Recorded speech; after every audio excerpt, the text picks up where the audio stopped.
A nossa vibração, a nossa energia vai nos levar para o planeta em que houver ressonância energética. Tudo é ressonância. Não adianta. Exato. Isso aí. Né? De repente você pode até... Acho que foi a Suzy que me perguntou um dia, num podcast, o último que eu participei, acho, se a gente pode... por exemplo, a Terra está passando por um momento de transição. Que capela já passou? Outra coisa que eu falei já, que deu motivo de pedras, não tão de algodão assim. Quando eu falei de exilados de capela. Gente, eu vou dar todas as bibliografias que eu tenho acesso. Você tem Exilados de Capela de Edgar Ormond e você tem A Caminho da Luz, de parceria Emmanuel e Chico, onde se fala disso.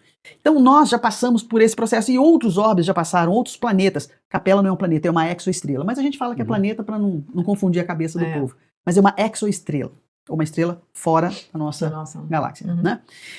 Então, eu posso ir para um planeta que seja já regenerado agora? Posso. Ou eu poderia antes? Poderia. Por quê? Depende da minha vibração, da minha evolução. Agora, pegando o gancho da física, né, da ciência hoje, que é a física quântica, que nós todos somos um, não existe nada que você faça aqui que não repercuta na África, na Ásia, na Oceania, seja onde for. Então não existe fora do planeta Terra, está tudo dentro. Né? Mas não, é que assim, a gente é interessante falar também o seguinte, dentro de tudo isso, quando a pessoa fala, eu tenho livre-arbítrio, tem livre-arbítrio, mas também tem expansão de consciência. Creio eu que se você tiver mais uma consciência expandida, não é pra você escolher, mas dá pra você ir com um planeta melhor, com a tua vibração. Mas você pode qualificar. Bezerra de Menezes é um exemplo disso. Então.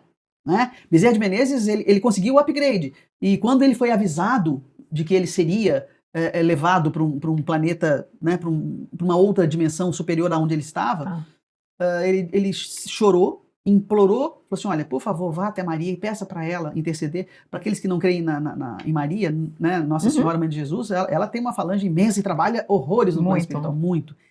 E pede para ela interceder junto a Jesus. Enquanto eu tiver irmãos meus, principalmente brasileiros, porque ele tem um amor muito grande pelo Brasil, que eu permaneça ajudando. E foi atendido.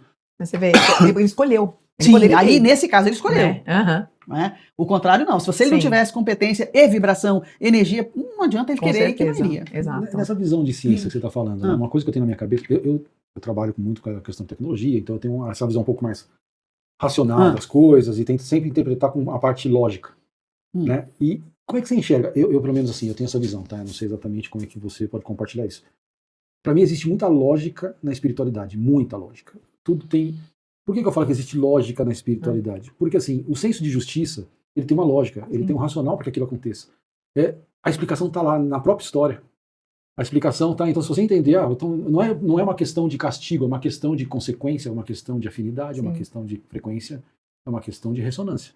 Então, tudo isso faz um encadeamento de fatos, tudo isso faz um encadeamento de situações. E faz cair por ter essa ideia de Deus Javé, né? De Deus que destrói tudo, que te pune por isso. Exatamente. É isso que eu estou falando. Eu acho que a ciência conceitual, não estou nem falando entrar no mérito da física quântica, estou falando simplesmente, às vezes, até de um processo de metodologia. Se você for entender, obviamente que a ciência é um processo de replicação. Se eu consigo replicar, eu consigo então provar. Se eu consigo provar... Mas a ciência pode te dar como resposta de um processo, de uma pesquisa, ou não, você estava errado. Sim. Que é o princípio da negação. É o não. Exatamente. Mas por isso que eu estou te falando, assim, o quanto que tem de lógica dentro desse processo racional, por incrível que pareça, é uma racionalidade na espiritualidade.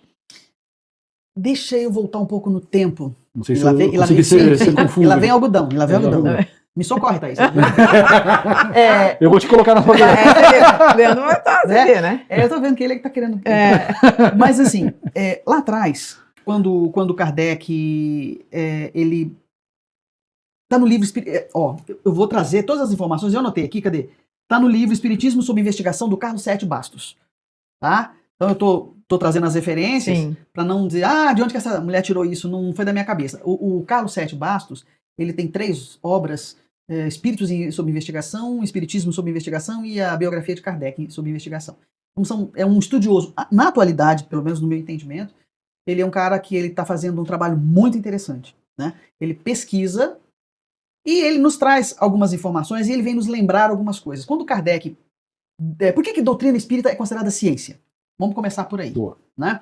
Por que ela é uma ciência? De onde que se tira esse fato de que ela é uma ciência? E eu digo mais, não existe no Pentateuco, as 5 obras que eu citei para vocês, nenhuma vez a alusão, a menção de que a doutrina espírita seja uma religião. não existe. Lá numa revista espírita de 1868, 1869, não me lembro qual é a data da revista espírita, que existe um comentário de Kardec relacionando a filosofia da doutrina com a religiosidade, né? Com a possibilidade de. Porque a doutrina espírita ela foi codificada com método. Então, Kardec, quando ele observa o fenômeno das mesas girantes, ele desenvolve um método e faz uma pesquisa de fenômenos. Por isso ela é uma ciência. Tá? O método. Pelo método e pela resposta ao que ele pesquisou, aos fenômenos que ele pesquisou. Quando ele comprova a veracidade, é verdade, é uma inteligência extrafísica. Não vou falar da história da doutrina espírita, mas eu preciso chegar nesse ponto. Qual é a definição que Kardec fala? A doutrina espírita é uma doutrina científica, por conta do início, com bases filosóficas e consequências morais. Quando ele fala em consequências morais, aí entra a questão da filosofia. E a base filosófica, nós temos um exemplo a ser seguido, está lá no Livro dos Espíritos, quando Kardec pergunta qual é o modelo e guia que nós devemos seguir. E eles são categóricos. Jesus. Esse é o modelo e guia. Sigam que vocês vão estar bem, vão estar indo no caminho certo. Então, mais próximo é o exemplo que Jesus nos deixa. Só que Jesus não fundou religião nenhuma. É bom que se diga também. Exato. Né? Ele só falou de amor. Amai-vos uns aos outros como eu vos amei. Ponto final. Então, a doutrina espírita, com toda a metodologia desenvolvida por Kardec, ele tenta, o Kardec como cientista que foi, ele tenta criar, estudar fenômenos que estavam acontecendo dentro do universo, nesse contato entre essas duas dimensões. Né? E ele afirmava que a doutrina espírita seria progressiva. Na cabeça de Kardec, a cada 25 anos, por intermédio dos congressos, que a gente que fez ciência, fez faculdade, a gente sabe disso. Como é que você troca conhecimento? Vai ter um congresso de psiquiatria lá não sei aonde. Todos os psiquiatras vão para discutir o que tem de novo. Vai ter um congresso de TI. Então nós vamos nos reunir lá em Luxemburgo. A doutrina espírita tinha esses encontros. Só que, nesses encontros, e isso não é a Laine falando, é uma pesquisa do Carlos Sete Bastos, nesse livro, Espiritismo sob Investigação. O Kardec, quando ele pensou em progressão, ele pensou em que a ciência pudesse caminhar, que ela pudesse explicar. Agora, essa visão que você fala, desse Deus, ou da lei de causa e efeito, que é a segunda lei de Newton, que é uma das leis da física, a cada ação corresponde uma reação. O que faz eu fugir dessa noção, dessa visão de que Deus está punindo, eu estou sendo castigada? Isso aí é uma construção sócio-histórica, é um arquétipo que vem da Idade Média, que vem para... nós estávamos até vindo para cá e conversando sobre o seguinte: você quer comandar, quer ter acesso a um povo, enfim, de vida. As opiniões divididas são mais fáceis de serem controladas. E nesse caso era o medo, né? Vamos criar o arquétipo do medo para poder... Com certeza. Deus não pune, Deus é amor. Vamos pensar nós, vocês têm filha. Sim. Né? Você gostaria de ver a sua filha no inferno, queimando a eternidade no inferno? Você ia ficar satisfeito, confortável? Claro que não. Por que Deus ficaria? Exato. Então não tem lógica. Se a gente acredita em Deus amor, e eu acredito em Deus amor, isso não é possível. Então não é, e aí é onde entra a consciência, não é uma punição. Qualquer lei, vamos pegar as leis morais da justiça. Se você atravessa um sinal, você sabe que você vai pagar multa e vai perder pontos na carteira. Mas aí entra o livre-arbítrio. Eu sei que isso vai acontecer, mas eu escolho furar o sinal. E tudo bem. Eu furei o sinal, furei, paguei a multa. Então, isso aí é o quê? É consciência. A minha consciência está... Eu sei. O nosso maior juiz é ela. No livro, Os Problemas do Ser, do Destino e da Dor, do Leon Denis, ele fala categoricamente que o maior verdugo, o maior juiz que nós temos é a nossa própria consciência. Com certeza. Então, quanto mais você desperta essa consciência, com certeza. Mas, e se você erra sabendo, pior é.